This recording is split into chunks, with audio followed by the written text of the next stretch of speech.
प्राणर ठाकुर जगत जननी श्री श्री बड़मा परम पूज्य श्री श्री बड़दा परम पूज्य श्री श्री आचार्य देव वैष्णव परिवार वर्ग श्री पदम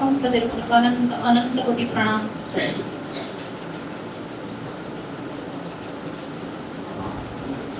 आज रही पवित्र मातृशुणाली सर्वप्रथमे ये पवित्र मातृशुणाली को परिचालन करुवा मोर सम्मानिया चपड़ा को मोर भक्तिपूर्ण प्रणाम एवं जयगुरु। तत्सहित जो कथा मोर सम्मानिया प्रमेय मां कहिए परम प्रेममय श्री श्री ठाकुर अनुकूल चंद्र का आशीर्वाद रूप परम पूज्य श्री श्री आचार्य देव का आशीर्वाद क्रमे श्रीमंदिर अनुकूल्य आज रही 21तम पवित्र मातृशुणाली आमर बांकुआड़ बासुआखाई केशुरा क्षमा करेंगे 27तम मातृशुणाली आमे माने आज सुंदर भाव परिपालन करुचे। तेणु एथरे उपस्थित होइबा समस्त मां मन को सम्मानीय मां कल्याणी मां मन को मोर भक्तिपूर्ण प्रणाम एवं जयगुरु। छोटे छोटे भौणी एवं झील मान को मोर स्नेहरूपक आशीर्वाद। बहुत सुंदर भाव सम्मानीय प्रवीणा मां गोटे कथा कहि देई गले माने मुखर बारी ही पड़ुला सतरे से केते खुशी माने एठी जे हुए तो आज पवित्र श्रीमंदिर अनुकूल्य विधिवत भावे आज ये बांकुआड़ ग्राम रे केशुरा बासुआखाई ये समस्त मां मान मिलित माने मिलित प्रचेष्टा आज पवित्र मातृशुणाली करुछि ताहा सत्य किंतु तार 2 वर्ष पूर्व एठारे मातृशुणाली आरंभ होइछि ए पवित्र श्रावण। तेणु आज तृतीय थर विधिवत भाव प्रथम थर। तेणु समस्त भीतर जो आनंद एते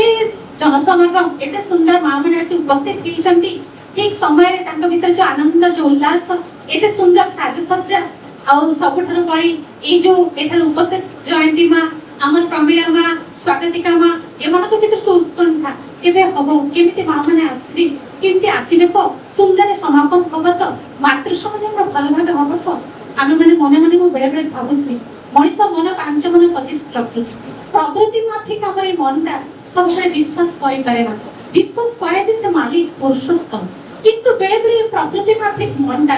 अविश्वास चली आसे। हठात मते मने पड़े ए जे माने मु कहली राजराजेश्वर को जहा पूजा करबा जगत जननी श्री श्री बड़मा जहा धर्म पत्नी जहा लीला संगिनी तार की हमें रचना करबा तार की वर्णना करबा यदि मालिक दया करती से कंठरे बसी कुहाई जाऊ प्रकृति मनुष्य किछटा वर्णना करि पारे ना ए तुंड मध्य किछि कहि पारे ना जेतबे से दया करती से दया करी मुख दे किछि कुहाई दियते एही सत्य ई जे स्वागतिका मां मने करती बार बार मते कहंती दीदी तुमी जे टिके भलो होंता आचार्य देव को दया करुणा किछि कथा कहंतनी ठाकुरंगर किछि जीवनीय कथा कहंतनी मुके देखे मालिक जदि चाहंती ता मो मुख दे होय तो से किछि कहि पारंती। ये छोट कथा अनुसार मने पड़े आज जगत जननी से जो बड़मांकर ये जन्म तिथि उद्देश्य रे माने करीमगंज आसाम करीमगंज जणी पोटी ना तर विश्वबंधु कोई ता कहिबाटा ठीक कि न ठीक ता मु जानि पारुनी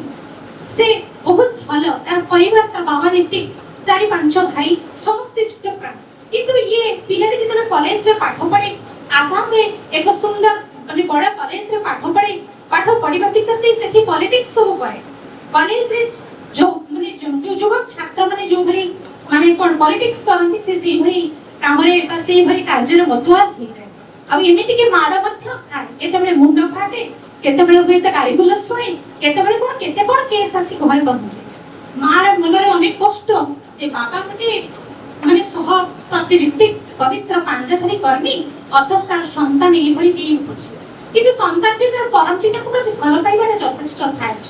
एहा से बुझी पारे ना पॉलिटिक्स रे बहुत सुंदर भाबरे बतुआ ही माटी जाए तारपरे हठात जेबे पठ पढिले मन नदी मां तार जबरदस्त करी तार श्री संतान को ताको आचार्य देव को पाखु नहीं जे वर्तमान जे आचार्य देव अछंती ताको सेतबे समस्ते पूज्यपाद बाबाई दाऊ जेंती माने सुनती सेतबे आचार्य देव पाखु नहीं कि जानती से हठात आचार्य देव को ता मां को दे देखंतु आज्ञा आज मुंड फटोसी काली हाथ रे नाटुली आसी कोंटे तबे माड खाउची त काको माड दउची अन्य मानक पई सब बेले मनटा एई भली तार विभोर ही रहउची किंतु इष्ट को झुंकरे तार माने मनटा ही नाही ତେଣୁକରି ମୋ ମନଟା ଅନେକ କଷ୍ଟ। ଆଉ ଆପଣ ଯଦି ଦୟା କରନ୍ତେ ହୁଏତ ସେ ସତ୍ ପଥରେ ବା ଠିକ ପଥରେ ଚାଲି ଆସିପାରନ୍ତା। ତାପରେ ଆଚାର୍ଯ୍ୟ ହଠାତ୍ ତାକୁ ଚାହାନ୍ତି, ଦୂର ପାଗଳ, ହଠାତ୍ କିନା ତାକୁ କହନ୍ତି ପାଗଳତା ପାଗଳ ଭଳିଆ ହଉଛି। ଆଉ ଶୁଣ, ମାଲିକର କାମ ତୁ ତୋର ବାବା କରୁଛନ୍ତି, ତୁ ବି ସେଇଭଳି ମତୁଆଲ ହେଇ ଇଷ୍ଟଙ୍କ କାର୍ଯ୍ୟରେ ଝୁଙ୍କି ଯା। ହଠାତ୍ ତାକୁ କୁହନ୍ତି, ଦେଖ ବାବାଙ୍କର ଯୋଉ ରୁମଟା ଅଛି ତୋର ଆଚାର୍ଯ୍ୟ ଭବନ, ସେ ଆଚାର୍ଯ୍ୟ ଭବନ ପ୍ରତ୍ୟେକ ଦିନ ଯାଇ ଘର ପୋଛିବୁ। ହେଲେ ଆଗେ ସେ ସେଠୁ ତାପରେ ସେଇ କଥା ମାନି ପ୍ରତ୍ୟେକ ଦିନ ଘର ପୋଛିବାକୁ ଲାଗିଲା। ଆଉ ତାପରେ ତାର ଆସାମ ଗୌହାଟୀ ବା କରିମଗଞ୍ଜରେ ସେଇ ଯୋଉ ମାନେ ସେଠି ଯୋଉ ଆଚାର୍ଯ୍ୟ ଭବନ ପ୍ରତ୍ୟେକ ଦିନ ପୋଛିବା ପାଇଁ ନିର୍ଦ୍ଦେଶ ଦେଲେ। କହିଲେ ଶୁଣ, ଆଉ ଗୋଟେ କାମ କରିବୁ, ଆଚାର୍ଯ୍ୟ ଭବନ ପୋଛିବୁ, ପୋଛିବା ସହିତ ମନ୍ଦିରର ଚାରିପାଖ ଚତୁଃପାର୍ଶ୍ୱ ପୋଛା ପୋଛି, କୋଉଠି କଣ ଅଳନ୍ଧୁ ଲାଗିଲା, କୋଉଠି ଝଡାଝଡି ହେଲା, କୋଉଠି ଅପରିଷ୍କାର ହେଲା, ସେଗୁଡାକ ମଧ୍ୟ ନିଲ କରିବୁ। ଖାଲି ଯେ ଆଚାର୍ଯ୍ୟ ଭବନ ତା ନୁହେଁ, ଏଇ ସବୁ କାର୍ଯ୍ୟରେ ସେ ବ୍ୟସ୍ତ ରହିଲା। ଏତେ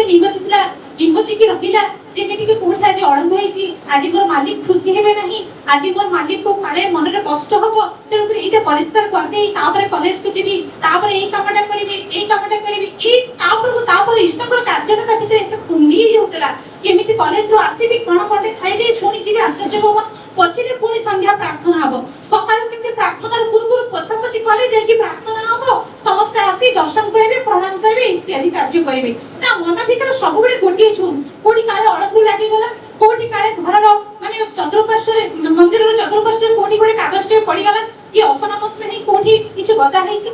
ଏଇ ମନ ଭିତରେ ଯେମିତି ସବୁବେଳେ ପ୍ରଭୁଙ୍କର ଚିନ୍ତା ବା ଇଷ୍ଟଙ୍କ ଚିନ୍ତା ହିଁ ତା ଭିତରେ ଜାଗି ଉଠୁଥିଲା। ଆଉ ଇତିମଧ୍ୟରେ ସିଏ ଯୋଉ ମାନେ ପଲିଟିକ୍ସ କରୁଥିଲା, ସେଗୁଡାକ ଧୀରେ ଧୀରେ ଭୁଲିଗଲା। କହିଲେ ଭାଇ, ମତେ ସମୟ ହଉନି, ବୋଧହୁଏ ପଲିଟିକ୍ସ କରିବା ମୋ ପକ୍ଷେ ସମ୍ଭବ ହଉନାହିଁ, ଆପଣ ମାନେ ଏଇ ସବୁ କାର୍ଯ୍ୟ ଗୁଡିକ ତୁଲେଇ ଦିଅନ୍ତୁ। ଧୀରେ ଧୀରେ ସେଇଥିରୁ ଓହରିଗଲା, ପାଠରେ କିଛି କିଛି ମନ ଦେଲା, ଚାକିରି ବାକିରି ହବ କି ନା ଜାଣେ ନା,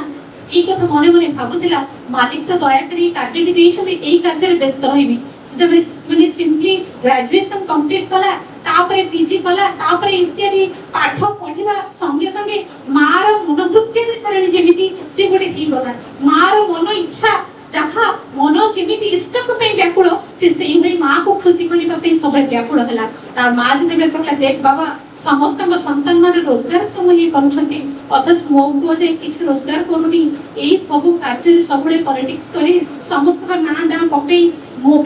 ତୋ ବାବାର ନାଁ ଦାଁ ପକେଇ ତୁ ଆସୁଛୁ, ମତେ ବହୁତ ମନ କଷ୍ଟ ହଉଛି। ଆଉ ଚାଲ ଯିବା କେତେବେଳେ ଦେଓଘର। ସେ ସଙ୍ଗେ ସଙ୍ଗେ ସେଠି କାଜୁ ଦେଖାନ୍ତି, କାଜୁ ଦେବ କହିଲେ ତାକୁ ଟିକେ ଦେଓଘର ନେଇଯାଅ। ତାପରେ ଦେଓଘର ଯାଏ ଆସେ, ଆଚାର୍ଯ୍ୟ ଦେବଙ୍କ କଥା ନିବେଦନ କରେ। କାଜୁ ଦେବଙ୍କୁ ଆଚାର୍ଯ୍ୟ ଦେବ ପଚାରନ୍ତି,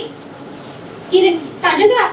ସେ କି ରକମ ଭାବେ ସବୁ ମନ୍ଦିର ପୋଛାପୋଛି ଦାୟିତ୍ୱ କିଭଳି ଭାବେ ନଉଛି? ଆଜ୍ଞା, ଆପଣଙ୍କ ନିର୍ଦ୍ଦେଶ ଖୁବ ସୁନ୍ଦର ଭାବରେ ସେ ପରିପାଳନ କରୁଛି। ତାପରେ ତାର ମା କୁହେ, ସେ ମାର ନିବେଦନ ଅନୁସାରେ କାଜୁଦେବ କୁହନ୍ତି, ସେ କୋଉଠି ରୋଜଗାରକ୍ଷମ ହେଇପାରିନି, ଇଷ୍ଟଭୃତି କେମିତି କରିବ, ତାର ଦକ୍ଷତା ତ କିଛି ନାହିଁ, ମାନେ ତାର କାର୍ଯ୍ୟ ଦକ୍ଷତା କିଛି ଶକ୍ତିରେ ତା ଭିତରେ ବୃଦ୍ଧି ପାଉନି। ତାର ମାର ଅନେକ ବ୍ୟାକୁଳତା, ନା ତୁ କିଛି ହବନି, ମାଲିକର ଯେ କାମ କରେ, ଯେଉଁ କଥା ମା କହିଲେ ନାମ କରେ, ତାର କିଛି ଅନିଷ୍ଟ ହୁଏ, ତାର କିଛି ଦୁଃଖ ରହେ, ତାର କିଛି ଚିନ୍ତା ରହେ, ମାଲିକ ହିଁ ଦୁର୍ଗତି ହେଇ ଆସନ୍ତି। ସଙ୍ଗେ ସଙ୍ଗେ ତାକୁ କହିଲେ, ଗୋଟିଏ କାମ କରିବୁ, ଯେତେବେଳେ ପ୍ରତ୍ୟେକ ଦିନ ଆନନ୍ଦ ବଜାରରେ କେତେ ଜଣ ଲୋକ ଖାଆନ୍ତି ନା, ଆଜ୍ଞା 10 ଜଣ, କେତେବେଳେ 12 ଜଣ, କେତେବେଳେ 15 ଜଣ,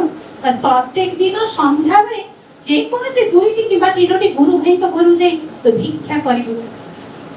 ସେ ହଉଛନ୍ତି ରାଜରାଜେଶ୍ୱରଙ୍କର ଯିଏ ଯାହାର ମାଲିକ, ତାର ଭିକ୍ଷୁକ କିଏ? ସିଏ ହେଲା ରାଜଭିକ୍ଷୁକ। ତୁ ରାଜବେଶ ପରିପାଟି ପୂର୍ବକ ତୁ ଅନ୍ୟମାନଙ୍କ ଘରକୁ ଯିବୁ, ଭିକ୍ଷା କରିବୁ। ଆଉ ସେଇ ରାଜଭିକ୍ଷୁ ଭଳି ବେଶ ପରିପାଟିରେ ସେ ଦେଖିବା ପାଇଁ ମଧ୍ୟ ବହୁତ ସୁନ୍ଦର ପୁଅଟି। ସେ ଯାଇ ସମସ୍ତଙ୍କ ଘରେ ଭିକ୍ଷା କରେ। ଏତେ ସୁନ୍ଦର ପୁଅଟି, ଏତେ ସୁନ୍ଦର ଯୌବନରେ ମାନେ ଆଚ୍ଛାଦିତ, ତେଣୁ ଖୁସି ହେଇ ଯିଏ 2 ଜଣଙ୍କ ପାଇଁ, ସେ 2 ଜଣ ଆନନ୍ଦ ବଜାର ପାଇଁ କିଛି ପରିବା ଭିକ୍ଷା ପାଇଁ ଆସିଛି, ଯିଏ ଯାହାର ଯଦି ନଥାଏ ବି 2ଟି ଦବା ପାଇଁ ଇଚ୍ଛା ହେଇଥାଏ, ସେ 2 କେଜି ଦେଇଦିଏ ଆଳୁ। କିଏ ହୁଏତ 5 କେଜି ଟମାଟୋ ପାଇଁ ମାଗିଥାଏ, ଭିକ୍ଷା କରୁଥାଏ, ସେ କହିଥାଏ 5 କେଜି କଣ, ତମ ଆନନ୍ଦ ବଜାର ଯଦି ଏତେ ଲୋକ ଖାଇବେ 50 କେଜି ଟମାଟୋ ତୁ ନେ। ଏଇଭଳି ପୁଅ ଯଦି ଭିକ୍ଷା କରିବାକୁ ଆସେ, ତାହେଲେ କଣ ମନଟା ତରଳି ଯାଏ। କେହି ମା ଦେଖିଲେ କୁହନ୍ତି, ଧନ,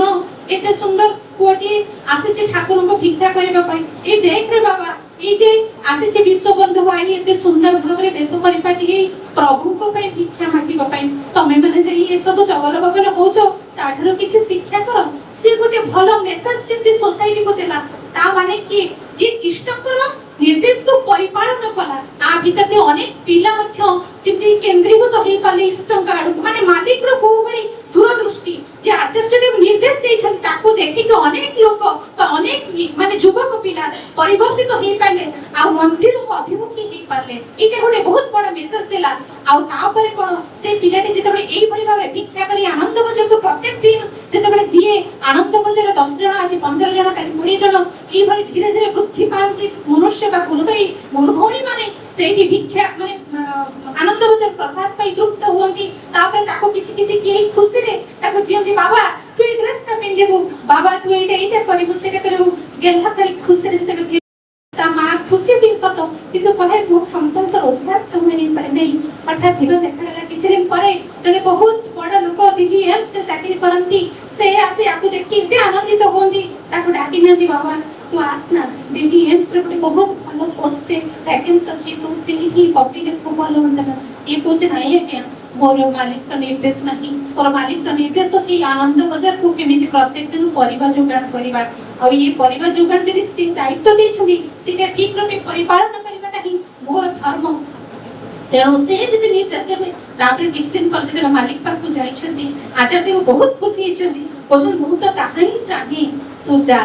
आसी आसी से दीदी एम्स रे चाकरी करछि अब चाकरी करबा पर बहुत सुंदर कन्या ने ताको विवाह करछंती तारा भी पुत्र संतान के मध्य कहिबार उद्देश्य हला आचार्य देव जो कथा कहिले तमे राजा राजेश्वर हिउछन तुमर मालिक तमे होछ तार राजभिक्षुक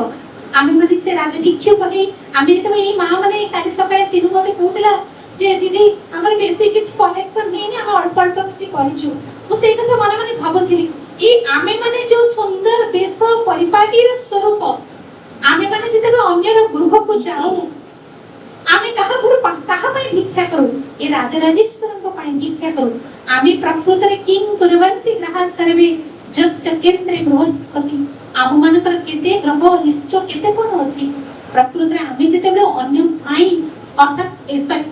मालिक पाई जेते भिक्षा करबा को जाऊ हमर जेते निष्ठ थाउ सब धीरे धीरे खंडन हुए आ मालिक रो पाई आमे कार्य करबा भीतर दे आमर उन्नयन आमर मंगल से ही चिंता करंती और से कथा को नहीं जोगधा मा कहले सत नाम मनन कर सत्संग आश्रय ग्रहण कर सत्संग कर शरण हो तुमर उन्नयन नहीं तुमर भावित होबो नहीं आमे होचे से जीवनेश्वर से राजराजेश्वर कर आमे होचे से संतान आमे कहीं चिंता करबा तांको पे मन को व्याकुल की तांको तनु मन धन देखते प्रार्थना पूजा सत्संग रे मध्य रहिबा तेरे सब किछि दाउदे तो से बंद करी आमे मंगल को प्रार्थना करी आमोदवर आसी मंगल दिन के आमका को समाप्त करिबो जय गुरु समस्त कर सर्वविध मंगल कामना करी और वक्तव्य विराम देछि जय गुरु।